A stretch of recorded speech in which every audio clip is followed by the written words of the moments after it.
So then moving on to the Fendalton-Waimairi-Harewood Community Board. Sam, welcome to the table.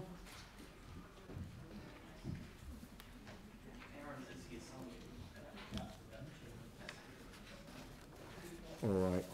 Hot seat by myself. Good to have you with us. So this is item 12, your board's report to council. It is.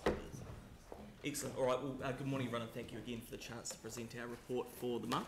There's just a couple of things in it I wanted to touch on, and then there might be the opportunity, given we've got a couple, or we've got one major part A, if you wanted some time perhaps to get any views from us, or however you want to work through that. So first up is around obviously that main part A. Come on up. Is around Harewood, Breens and Gardeners Road intersection. So you'll see it's up there. Our board have been working on this for a long time. It's something that is one of our long-term plan goals or outcomes that we wanted for our community, and it was something that Councillor Aaron Kewen had 1,700 signatures in support of from the local Harewood community. Our board unanimously voted on two options to go out for consultation. The first is around the closure of a median on Harewood, which is one of the options, and the second is around traffic lights. So I guess we can touch on that as we work through, but we're really keen, and I want to re-emphasise the fact that this was a unanimous decision by our board to go out for community consultation. So we really want our communities to be heard on these two options. The next one I'll update you on is Jelly Park, and then Aaron, if you wanted to talk about Group of the Month. We bring this to you time and time again, but it's such a valuable asset in our community that we want to remind you of the progress that we're making in terms of that development. And you'll see there, we can sort of see there up on the screen, the earthquake repairs and everything have been undertaken. And I think what I really wanted to emphasise is, again, that staggered approach to the development there, and that's worked really effectively. So it's caused minimal disruption for our community, and by March 2019 we should have majority of it done, and the rest will be picked up, as I understand it, after the Metro Sports stuff's worked through. So that's probably the two main things from me. Aaron, did you want to touch on the Group of the Month? Yeah, Bishopdale Community Trust. It's a fantastic trust just opposite the Sunby House is opposite the Bishopdale Mall, Village Mall area. Fantastic community setting within the whole Northwest Collective there. The Bishopdale Men's Shed is going to split off from them now and what have you. Just in short, it's a fantastic organisation. It's great that the community is so well involved there. They have guest speakers coming along. The Tenancy Protection Association came along. I went to a presentation there a while back, and also the Canterbury Charity Hospital as well. So yeah, it's just a really great community hub. Cool. And the last one on there is around, I guess, the Bishopdale Community Directory, and that's just again to re-emphasise something that's happening, and it's quite cool in the Harewood ward, and that it has quite a wide range for people to easily access sort of available services and everything in that community. So look, short and sweet, but I wanted to maybe give some time if you guys would like around any of the Part A's, or Andrew, I'm not sure how you want to play that. Yeah, so we've got this Part A, which is coming up next, item 13, the Harewood Gardeners Breens Intersection Options Investigation Report.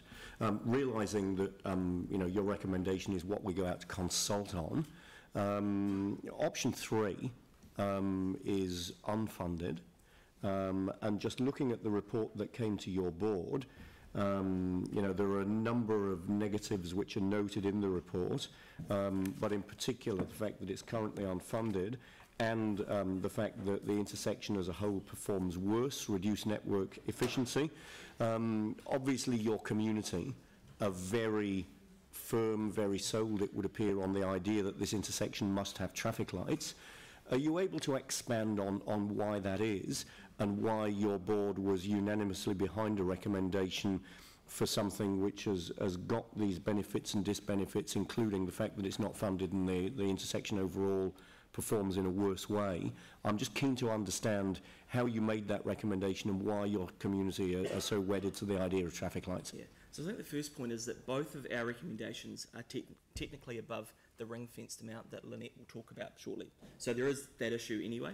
Our firm belief is that we can work through some of that stuff and reprioritisation of some of the plans, and I mean it's been interesting following this discussion this morning around how that stuff plays out. I think one of the points, and it came back from the long-term plan, was around the safety of the intersection, and that's why we've been really diligent in going out for consultation on two options.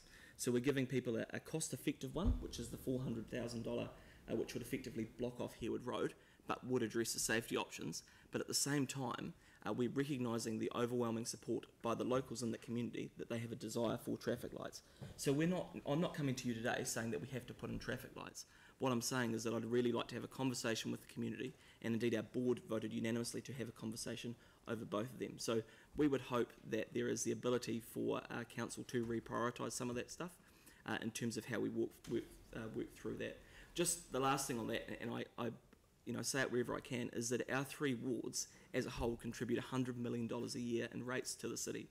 And I know that there is contributions that need to be made across the city, and we completely understand that. But this is one of the things in our term so far that we've really, really wanted. So we'd really hope that we can have that conversation as we work through.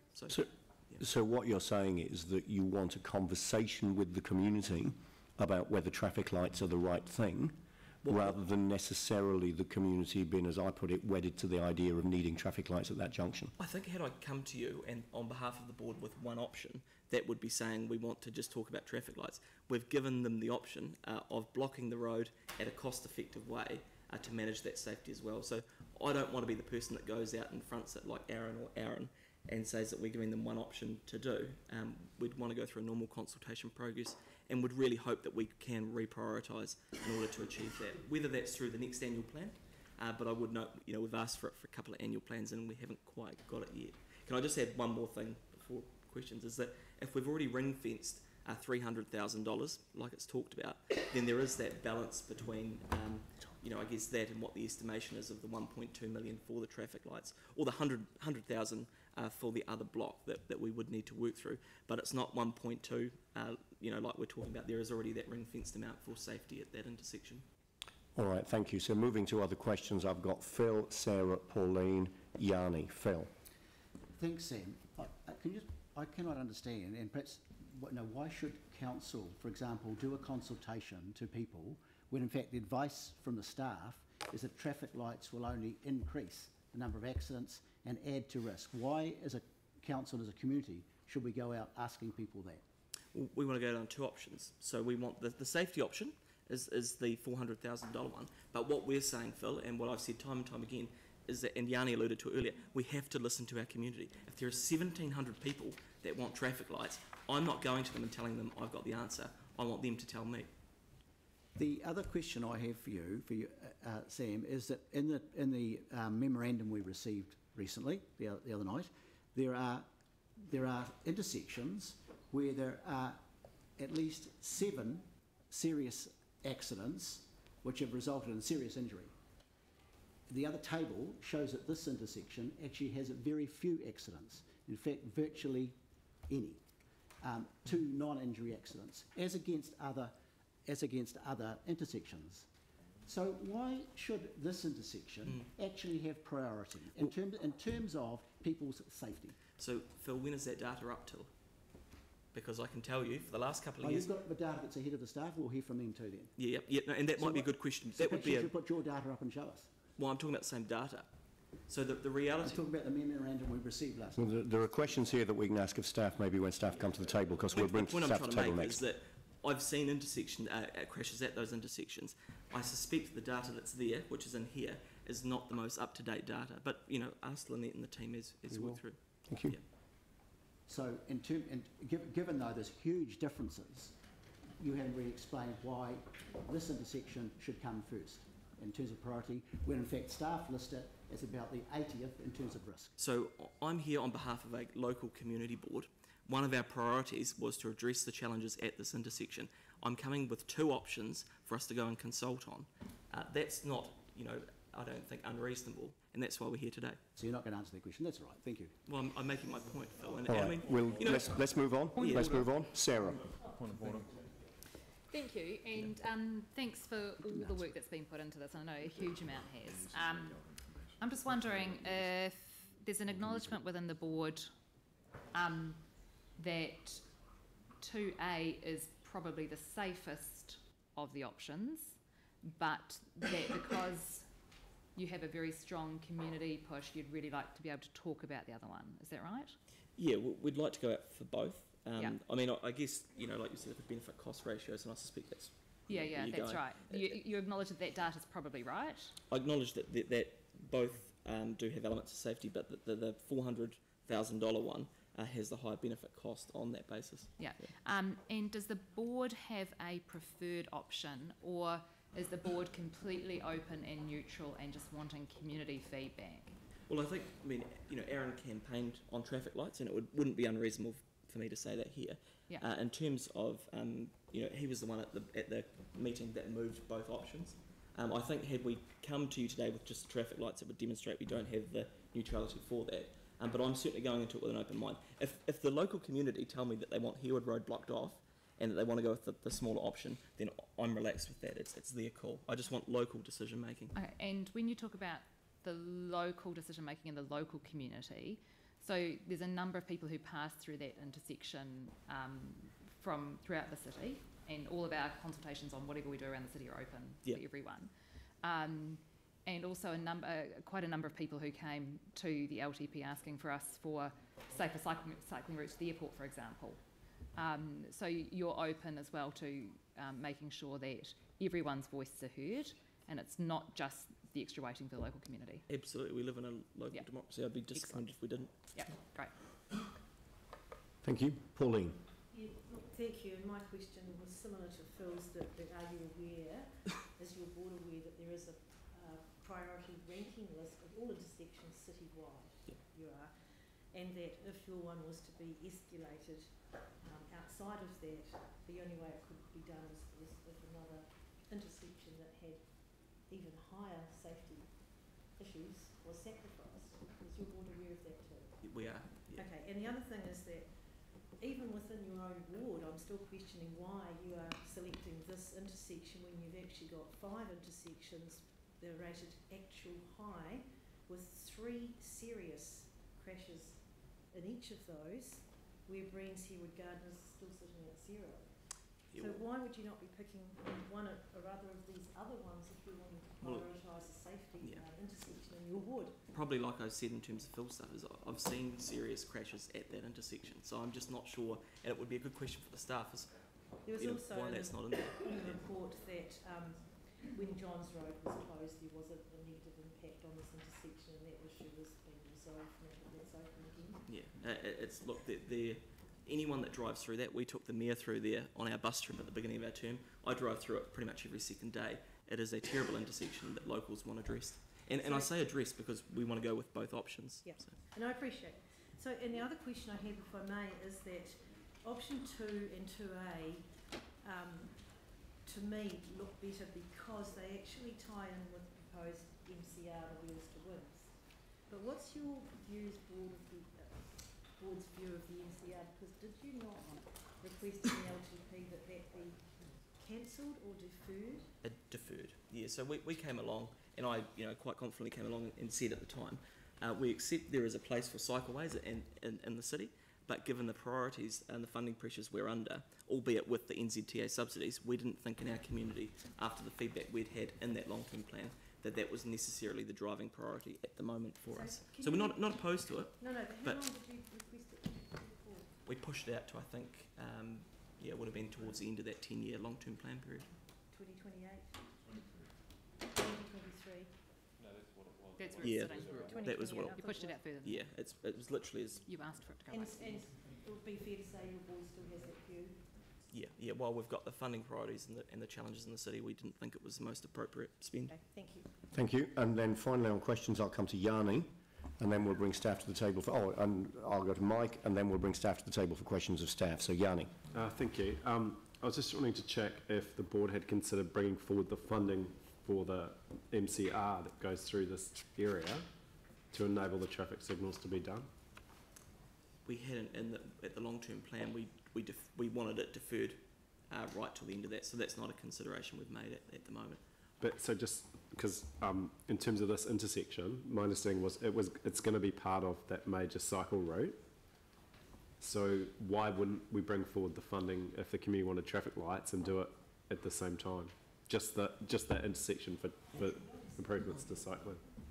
I think in regards to the MCR that there's no fixed plan on what's going to be happening at that intersection.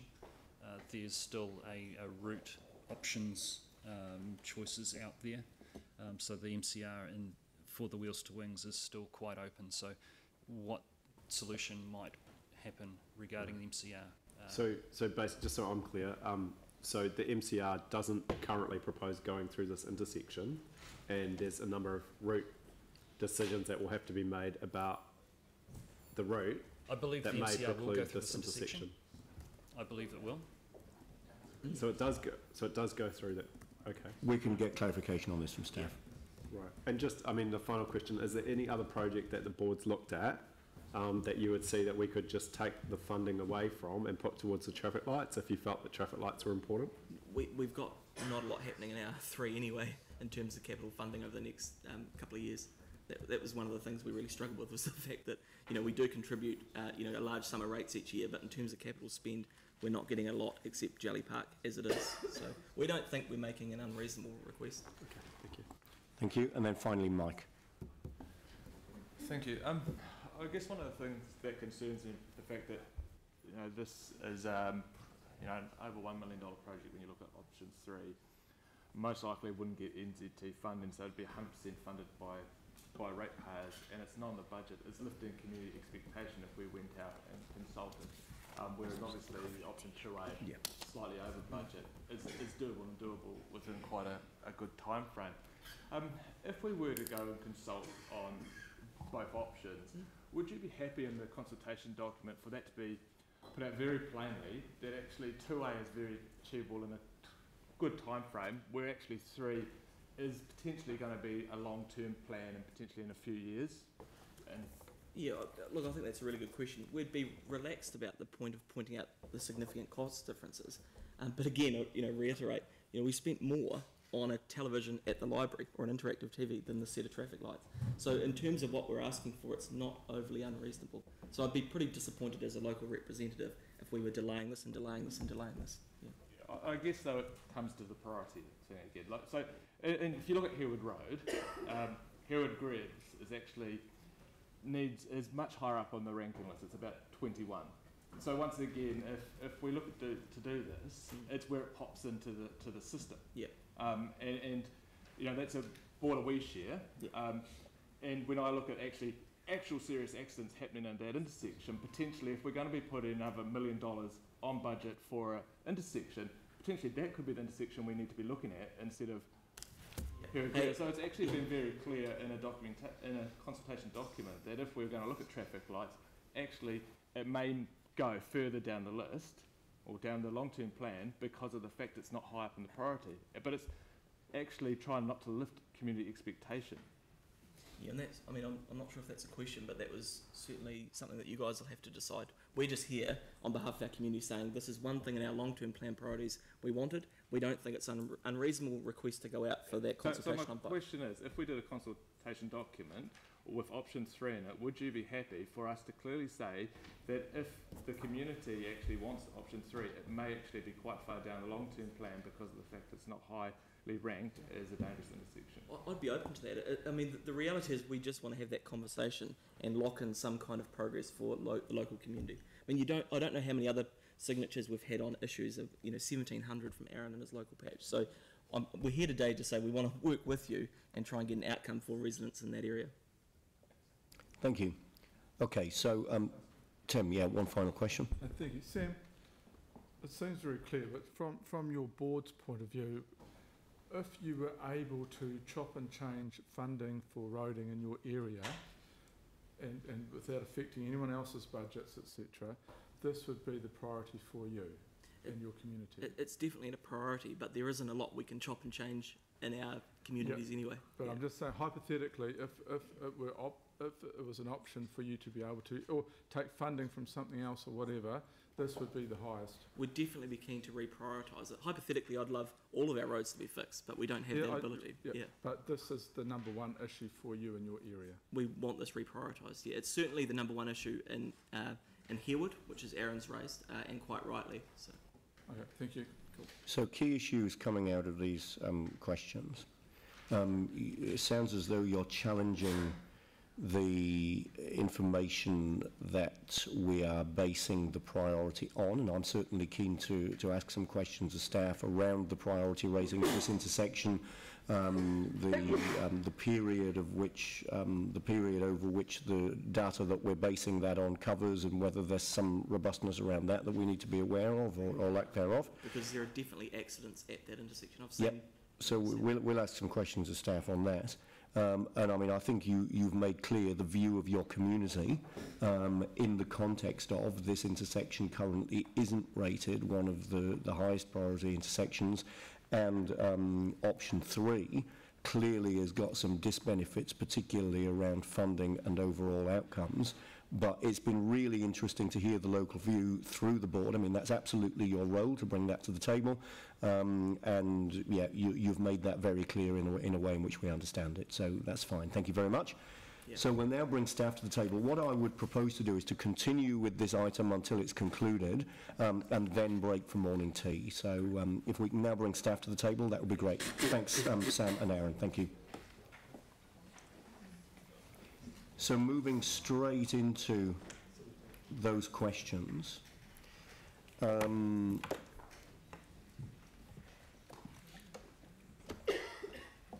Option 3, currently unfunded, would require a funding decision to be made in the annual plan process in order for it to proceed.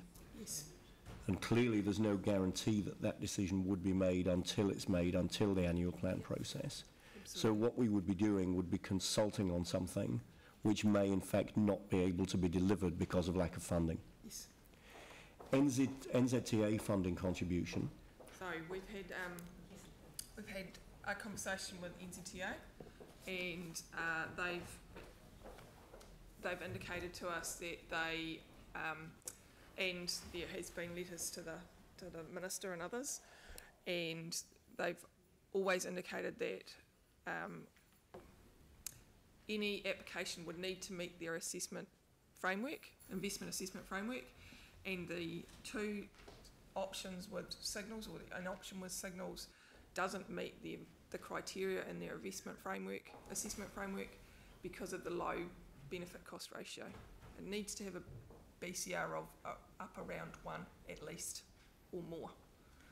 So it doesn't meet the NZTA criteria because of the cost benefit ratio. As a standalone project. Okay. The priority in the matrix, the figures on which that priority ranking is based, Yes. and the up-to-dateness and therefore relevance of those figures, currency of those figures has been questioned this morning. Are you able to provide some information that tells us over what period the monitoring data has influenced the priority and why, and if more up-to-date information is available, and what that would tell us if we were considering it? So if I give you a bit of context, I'll get the team here, to one of them, to answer the specific question on that. We, across the city, we assess safety stats on, and we use, and we've talked about this before, and we have talked about this with the board on a number of occasions, we use reported crash statistics that are reported through the CAS database that is run by the police.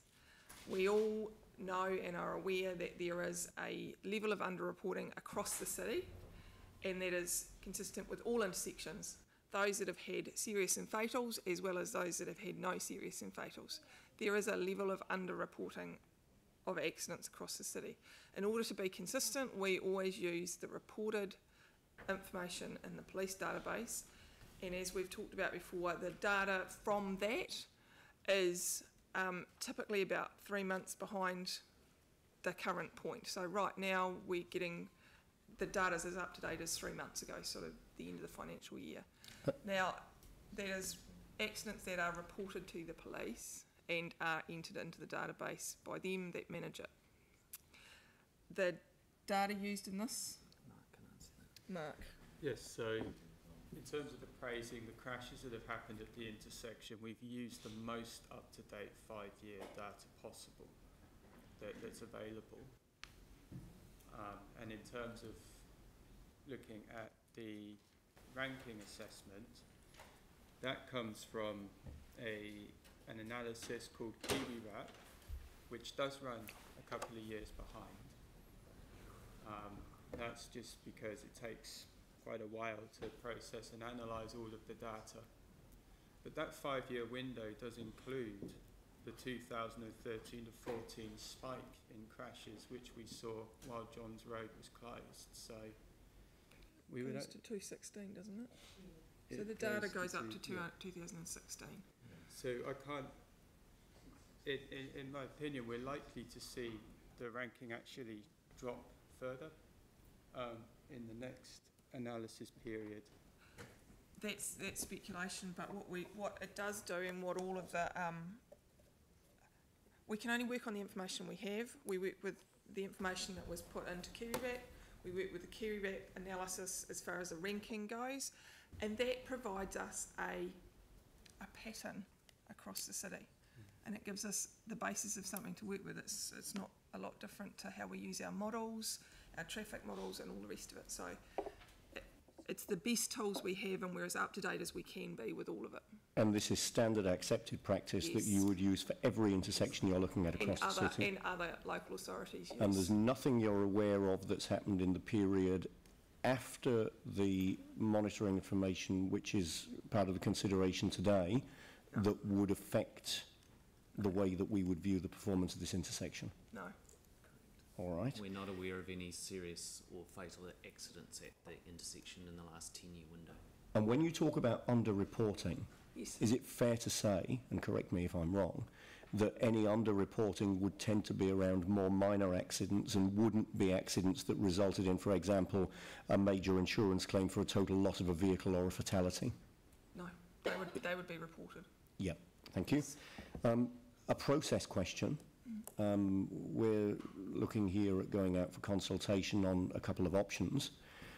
Just noting that your staff recommendation did have a couple of options in it, so if the need for optionality was important, well, that's there in the staff recommendation.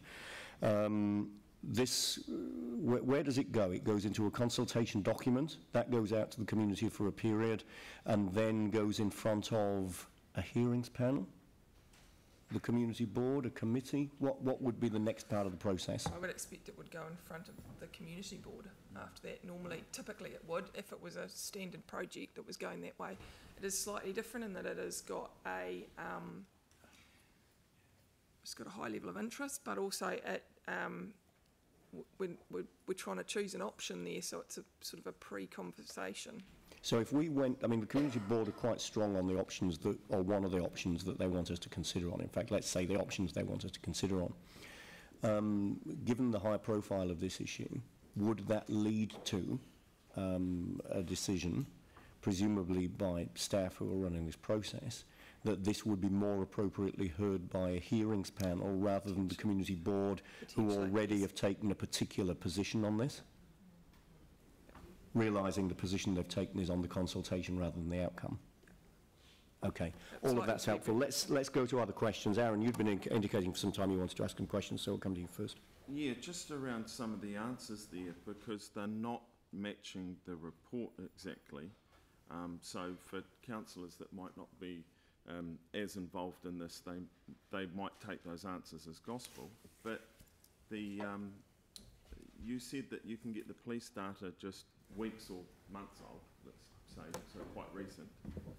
Yet in the report, for something we're making such a big decision on that can cost a lot of money, we're using data, and you said, and if you go to page 300, the diagram is 27 to 16, and then, but the chart below it is up to 2015, so automatically those two don't match.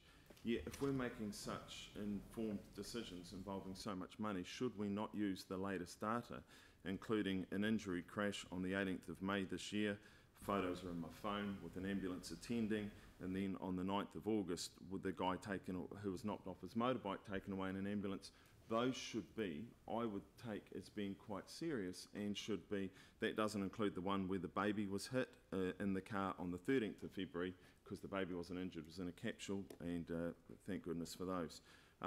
But those should be informing our decision making, because that's important information if it's available.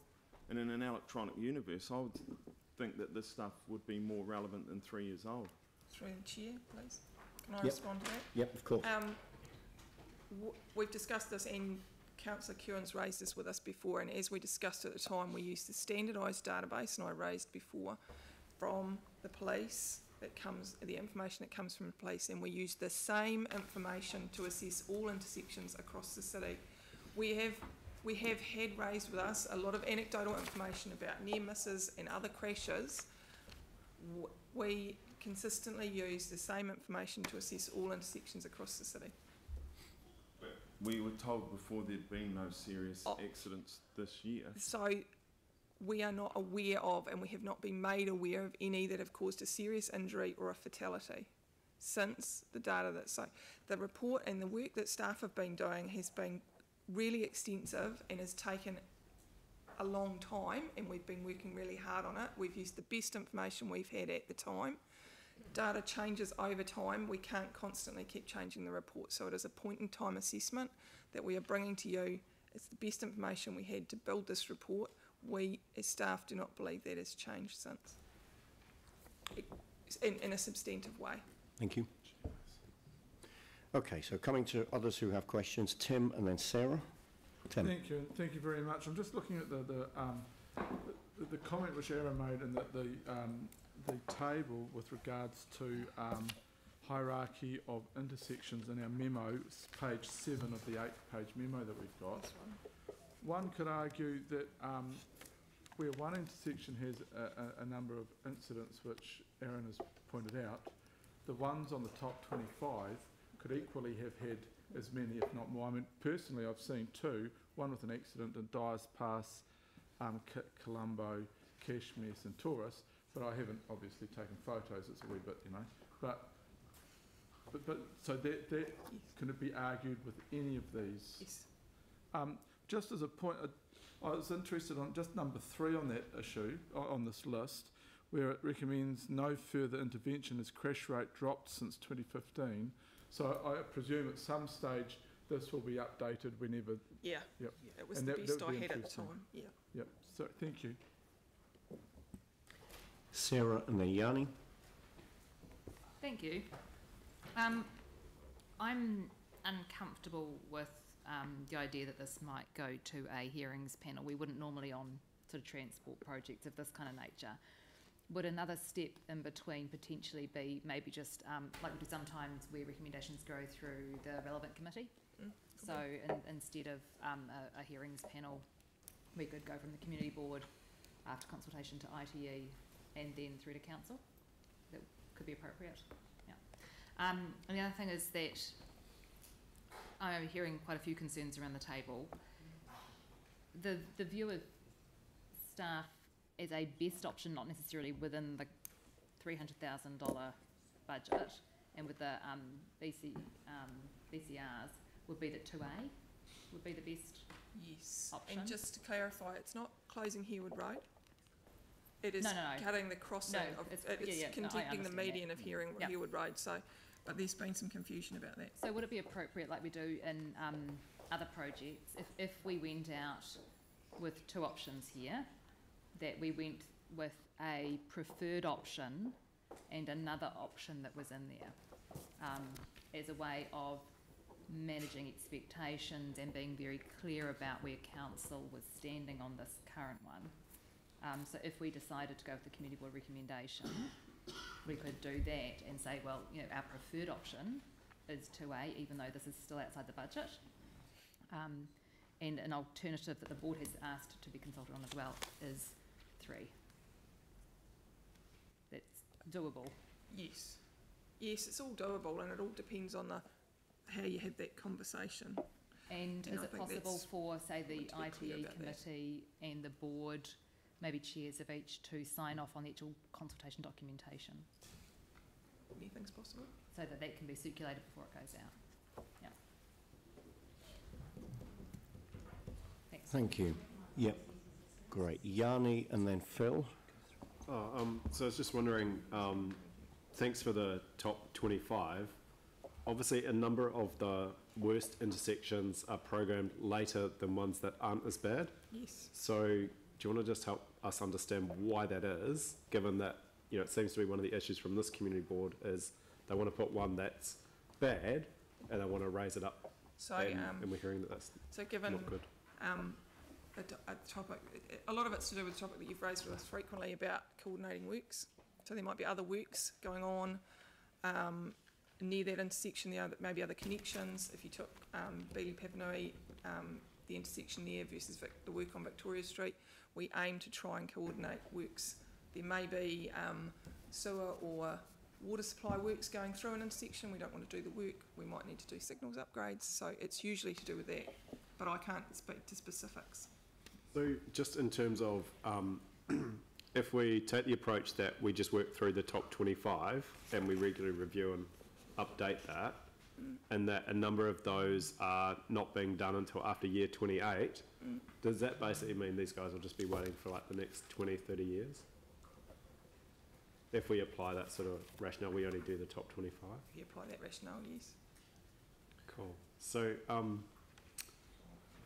right, so I'm still struggling to understand. That said, the Wings to Wheels is still proposed to go down there before then, yeah, and to resolve it. So because like there's Linwood St John's on here as well, which is at 23, and it's Can't speak to specifics. there's nothing that references the cycleway that's just gone in, but I presume some of the safety stuff was addressed through that. I came to talk about Harewood, not St John's. No, sorry. I understand that, haven't but got just any information about St John's. If you go through the top 25, That- I just wondered whether there was. You've just said that sometimes they're not programmed because there's other work that we're aligning it to. So in terms of aligning it with the cycleway, which I thought was quite sensible, initially when it came to council, it said, let's get the cycleway and align it and improve the intersection at the same time. So I'm just wondering what stops us from actually bringing just that section of the cycleway forward so that we can actually have one engagement over this intersection with understanding that, you know, the cycleway is going to go through here. Are you talking about Harewood Brains? Yeah, Harewood Brains. So the idea is that we would need to consult on the cycleway because it needs to, 2A is actually consistent with what is desirable for the cycleway as opposed to traffic signals are not a preferred option for the cycleway in this instance because it actually is a lower level of service, a significantly lower level of service for cyclists. Because I'm going to let Brendan explain why, because he does it way better than I do. Yeah, but just in terms of, like, if we go out for a consultation, all I'm trying to understand is if we can consult. We can't consult on it separately. You have to cycleway. consult it as the cycleway. So you need to you need the whole. The cycleway only works as a whole, and we consult on the whole of the cycleway. We can't do that until we've got funding to do that. But we've done other cycleways in stages. We've done stages. This is only a stage up there. This is a point. You're asking us to consult on a point in a stage. But how likely is it that there'd be an alternative intersection that this cycleway would go through rather than this one? No, the cycleway is proposed to go up Harewood Road, from the railway line all the way up to the top. Sorry, I'm struggling. I'm not sure what you're asking to understand the risk of not engaging around the cycleway at the same time as we engage around the intersection, given that this is. We don't have funding to engage around the cycleway. We've got funding. We could bring it forward. Well, no, but we've just made a decision 2 reports ago to change funding in the LTP. Like, we can do that. We do that all the time as a council. So the resolution asked us to look at the intersection. We looked at it with the lens on of what was required for the cycleway, and we've provided that information in light of what is proposed for the proposed for the cycleways. We haven't had any discussion with the community at all about the cycleway. So basically, there's no opportunity to bring forward funding from the cycleway to get a good solution for the intersection if the community wants to do that now. We could do that, but we'd have to bring the funding forward for the cycleway. Cool. So we could do that. That's great. And then I just wanted in terms of level of engagement, we've heard about the hearings panel. We've heard about a chair of a committee. It would be quite good to get some clarity around process for all these intersection improvements, just around, you know, how we do engage around these these? Because it does seem, you know, like Linwood Buckley's is on this list as well for 19 and 20, and we've just cut that one. So I just don't understand how we're engaging some communities and not others. And I think it would be quite good to get some clarity around process and significance so that people don't feel aggrieved. I think that's absolutely right, and I'm really keen to get clear answers to what the normal process would be here. So out for consultation. What I think I heard in the answer to my earlier question was that the community board would normally make the recommendation directly to council. Yes. So that's what would happen unless we, through these resolutions or in some other way, ask for something different than that. Unless it was, to go back to Councillor Johansson's point, unless it was work that didn't require us to consult. So unless it was work that was of a minor nature that didn't require But any of the options that we're talking about... But any of these options in here... do require consultation. Yes. All right. Yanni, did you have any further questions? Thank you. Okay, so we've now got Phil and Mike. Phil. Thanks, Lynette. I'm just, in terms of the safety, do you, like, and that in fact that the option 3 of the traffic lights, that the report indicates that in fact that would increase the hazard or increase the risk. Do you have concerns that we as a council go out and consult on and put out an option which in fact is unsafe, not potentially, but would be unsafe in terms of historic data? It's not unsafe. I think it's not about unsafe. It's about it changes the type of accident. So currently the bulk of the accidents are right turn against, so someone's coming along and you're getting someone turning right, or someone is turning left and getting hit from the lane behind them. Is that, am I correct? Yeah, so what we see at the moment is because it's effectively crossing 6 lanes, cars are taking small gaps, so you're getting those classic sort of vehicle moving out being hit by traffic on Harewood Road. If we go to traffic signals, they don't get rid of your accidents completely. So you will solve some accidents, but you have a lot of nose-to-tail accidents, and you have a higher incidence of pedestrians with a filter turn. And so what we were just trying to point out is traffic signals won't remove your accidents, you change type. So would it follow then that if we were to go out to consultation on this, that we must point out that in fact with this option, pedestrians would be at greater risk potentially? I wouldn't say greater risk, Councillor Clearwater. I would say it's a different type of risk. The crossing points are located more on the desire line. Currently, the pedestrians are running the gauntlet across 3 lanes of traffic and jumping onto a skinny island and then running the gauntlet of another couple of lanes.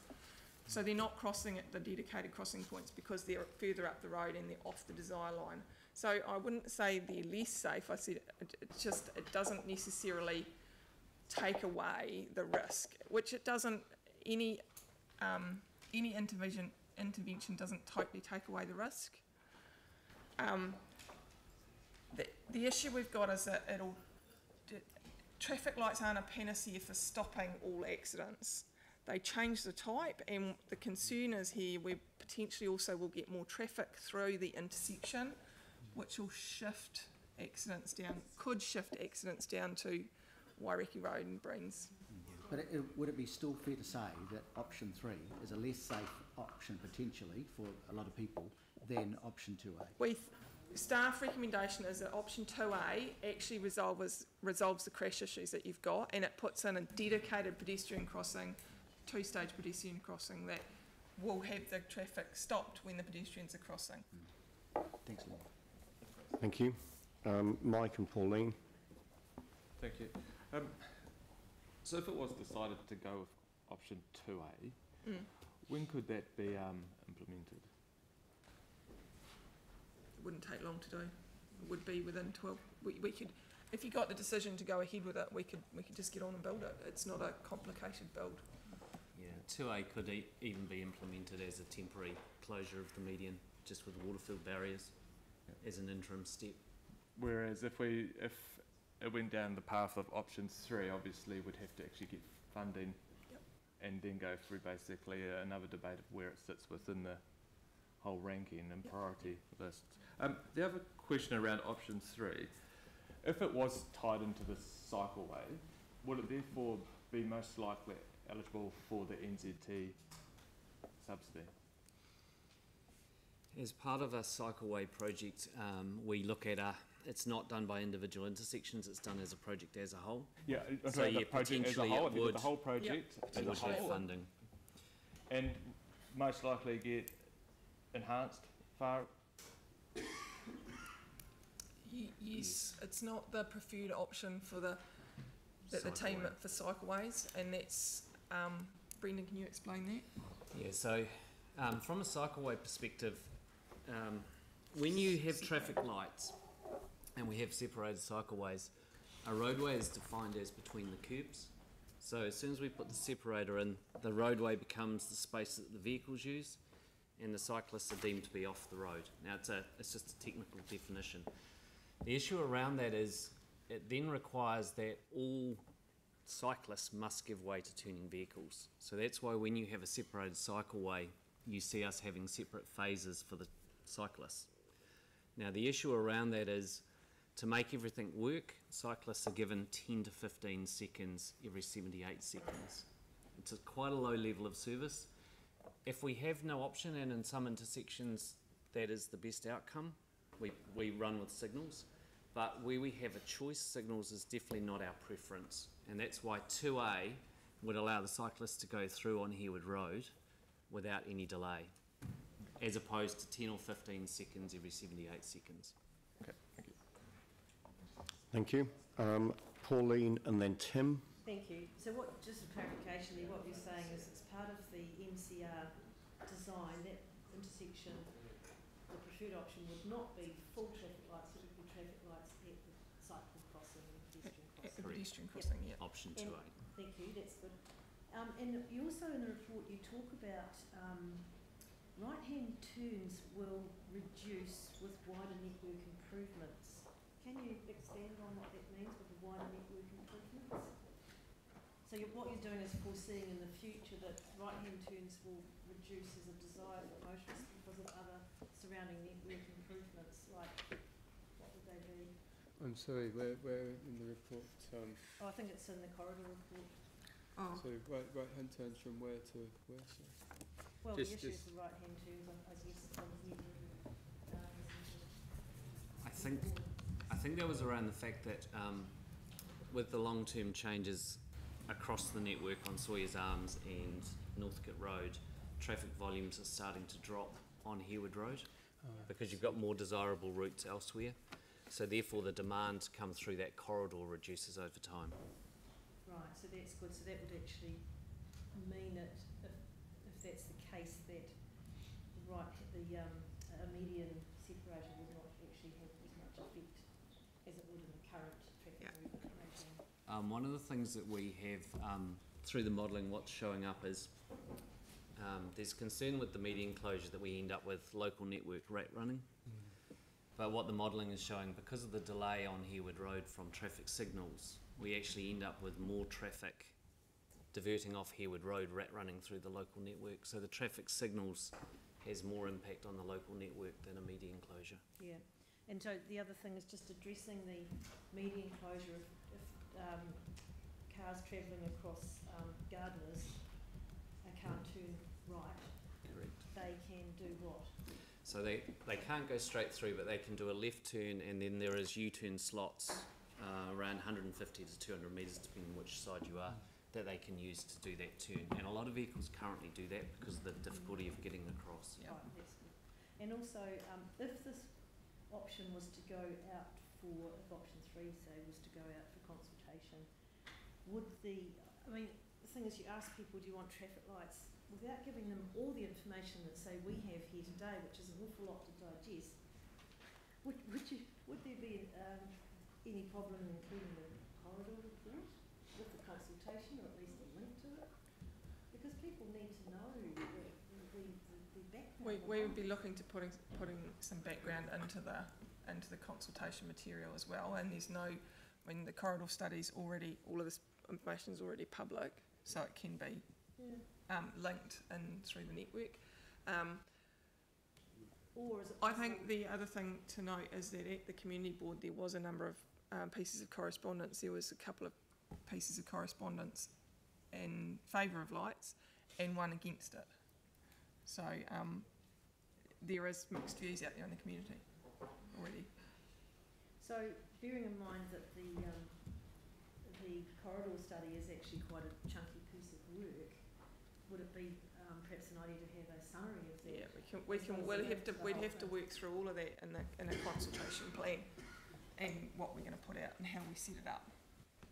It's not a straightforward consultation. But we can be confident that any consultation document will be informed by all of that information. The information that Pauline's talking about. Yeah, that's fine. Thank you. All right, I'm keen to move this on because we are taking a very long time on questions. So I've got Tim, Jimmy and Aaron, and then I propose that we close questions off at that point. So Tim? Two really quick ones and nice easy ones hopefully. Number one, how will, if 2A with its 400k and number 3 is 1.2, how will either of those affect work or works looking at the top 25? 2A wouldn't. We would need to reassess our priorities if we were going with option 3, and that would have to come back to a report to council as to what was changing in the program. Okay. And just as a comment, it would be really good to have an update of the top 25 or whatever your time frame is, but it would be really good to have that. I'll let you know separately. Thank you. All right, thank you. Jimmy, and then back to Aaron. Jimmy. Okay. My question is regarding to your ranking system, particularly for those measurement, the attribute, because I reviewed the option 1 to option 1, option 2, 2A or 3, 3A. But option 1 to 2, 2A, you have the 9 measurement factors. But the option 3 and also the option 3A, you have 10 the factors. I just want to know why these factors measurement is inconsistent. Can you explain? So are you referring to? Referring to like from 1186 to 190. This option 1, option 2, option 3. You have attribute factors. What factors?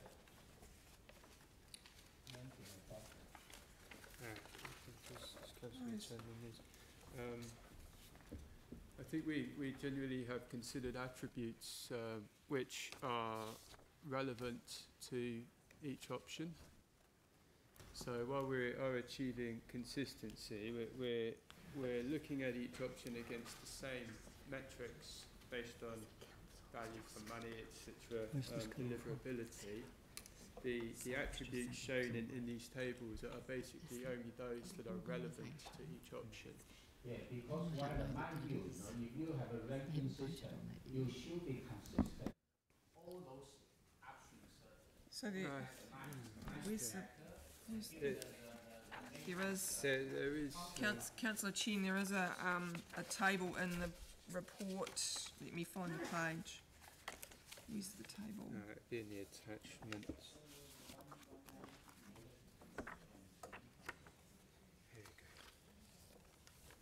So just while Lynette's finding that.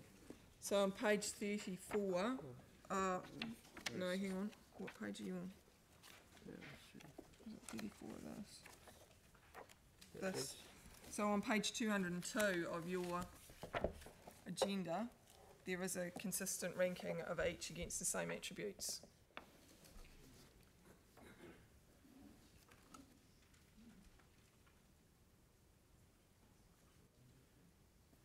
So, Jimmy, does that answer the question?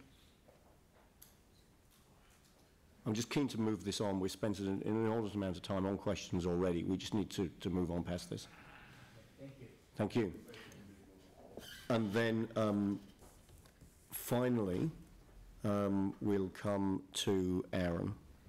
Yeah, and this last question is quite timely with our presentations around buses and bus stops this morning.